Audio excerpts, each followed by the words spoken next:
Card, please.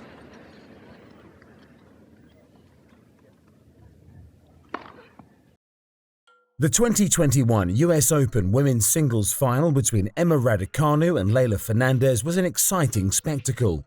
Audiences were treated to an intriguing bout of competitive rallies between two teenagers, and like many Grand Slam finals, it was an encounter characterized by laser focus and heartfelt emotions. With so much at stake, it's unsurprising that players, coaches and family members do their best to help them gain even the slightest advantage over their opponent. Fernandez's older sister, Bianca, was within earshot of her and was heard repeatedly reminding her to smile more. Was this the right advice though? Can smiling improve your tennis? Well, psychological research outlines many benefits of smiling which could improve athletic performance.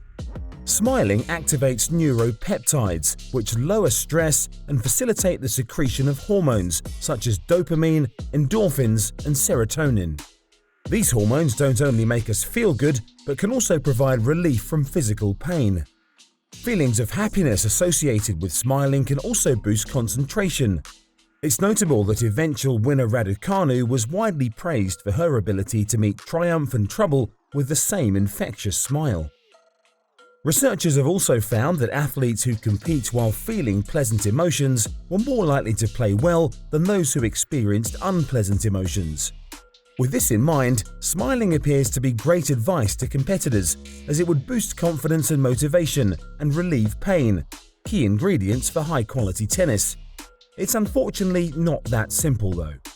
Before assuming that smiling improves mood and therefore tennis performance, we must first consider whether pleasant emotions can be created through smiling, or if smiling is merely a symptom of feeling good. Recent psychological studies have found almost no link between forced smiles and elevated moods. In fact, psychologists agree this might be more likely to create emotional confusion. Defined as emotional dissonance, this confusion has also been shown to increase risks of emotional burnout. So what can tennis stars do to improve performance when it comes to managing emotions? Psychologist and motivational expert Ed Deasy says emotions cannot be created voluntarily, but rather their responses to specific stimuli. It's more effective for players to learn how to respond to emotions than it is for them to try and control or create them, particularly when under the intense pressure of a professional tennis match.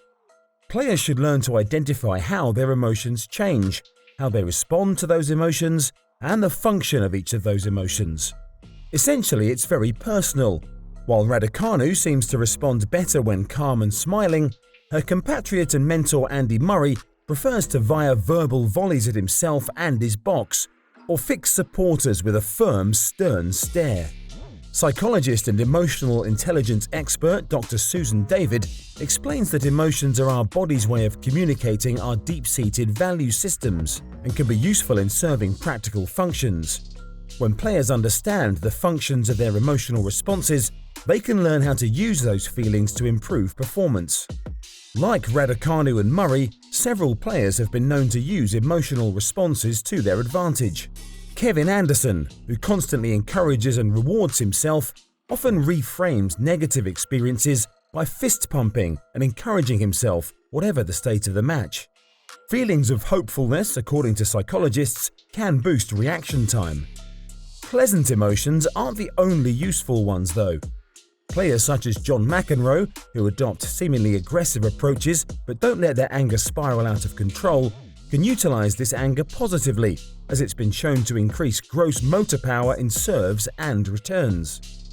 Anger should be fairly straightforward, said McEnroe. If you use that anger in a positive way, where you get yourself to try harder and dig deeper, it can be a good thing.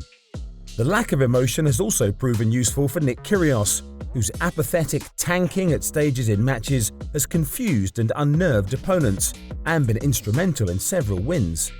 One such victory came against Borna Coric in the 2018 Cincinnati Masters. After a troubled second set and run-ins with the umpire, he told his box he would tank the next few games. He was true to his word and reset his focus for the deciding set. Emotional management is a crucial part of a tennis player's development. It's vital, though, to attain self-awareness and understand which emotions are most often felt and whether or not they can be used to a player's advantage. If emotional outbursts are the tennis equivalent of showing one's hand in a poker game, understanding emotional responses is like knowing how to best play those cards in order to win.